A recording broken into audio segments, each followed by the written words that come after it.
మీకు హిస్టరీ చదువుకుంటున్నారా మీరు అందరూ? ఔరంగజేబ్ విన్నారా పేరు? ఔరంగజేబ్ ఎవరు? Okay, Mughal emperor. తాజ్ మహల్ కట్టించాడు కదా షాజహాన్, వాళ్ళ అబ్బాయి. సో ఆయన ఏం చేశాడంటే మొత్తం ఇండియా అంతా కూడా చాలా దాడులు చేస్తూ ఉన్నాడు. సో అట్లా చేస్తూ ఉన్నప్పుడు ఏంటంటే ఈ ఏరియా కూడా దాడికి వచ్చాడు. దాడికి వచ్చినప్పుడు ఏం చేశాడంటే ఇక్కడ మీరు చూస్తే చూడండి, ఇక్కడ ఇది చూసారా కట్ అయినట్టుంది కదా. సో అన్ని మన దేవాలయాలన్నింటినీ కూడా కొడుతూ ఉన్నాడు అనమాట. కొట్టినప్పుడు ఈ నందిని కూడా కొట్టాడు, ఇక్కడ కూడా డ్యామేజ్ చేద్దామని. చేసినప్పుడు ఏమైందంటే ఒక్కసారి నంది ఎంత గట్టిగా అరిచింది అంటే ఇంకా ఒక్కళ్ళు కూడా వెనక్కి తిరిగి చూడకుండా పరిగెత్తి పారిపోయారంట. ఇంక ఈ ఏరియాలో ఎక్కడా కూడా వాళ్ళు దాడులు చేయలేదన్నమాట. సో మన టెంపుల్ ని కూడా అలాగే నీట్ గా జాగ్రత్తగా ఉంచారు. సో అప్పటి నుంచి కరియకందిని ఏం చేశారంటే నందికంది కింద మార్చారు. అండ్ ఈ టెంపుల్ లో ఉన్న శివలింగం ఉంది కదా, అప్పట్లో రాముడు త్రేతాయుగంలో ఉన్నప్పుడు ఈ ఏరియాలో తిరిగాడు అనమాట. వనవాసం చేశాడు కదా రాముడు 14 సంవత్సరాలు.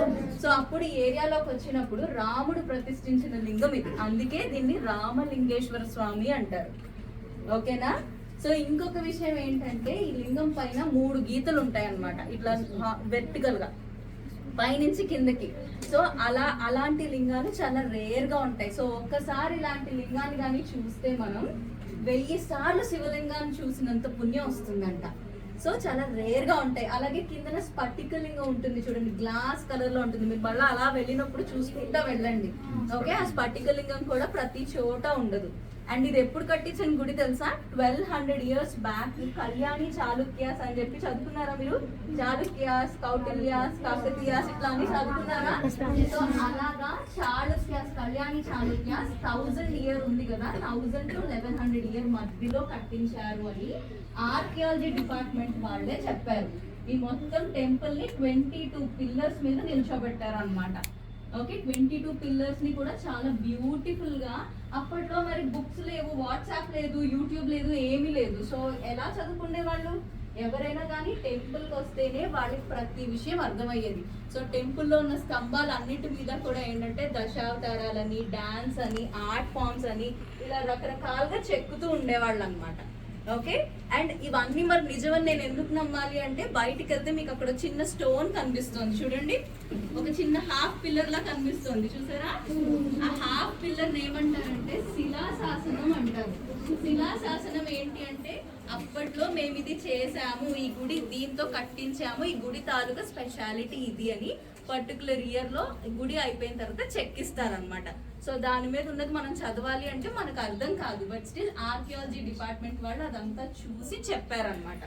ఓకేనా?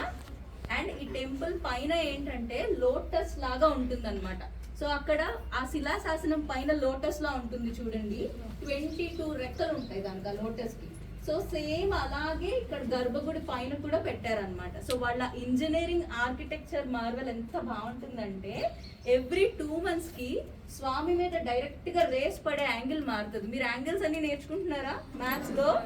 సో ఏ యాంగిల్ నుంచి వస్తే ఎలా వస్తుంది రేస్ అనేది ఎవ్రీ యాంగిల్ ఇట్లా ఎవ్రీ 2 months కి మారుతుంది. 6 ఋతువులు ఉంటాయి కదా మనకి, సో ఋతువు బట్టి కూడా మారిపోతూ ఉంటుంది అనమాట.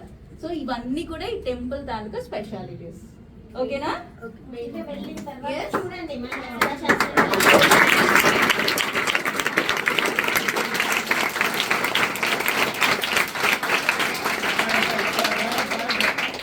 మనకి ఇంత దగ్గరగా ఉండి కూడా మనం ఇప్పటివరకు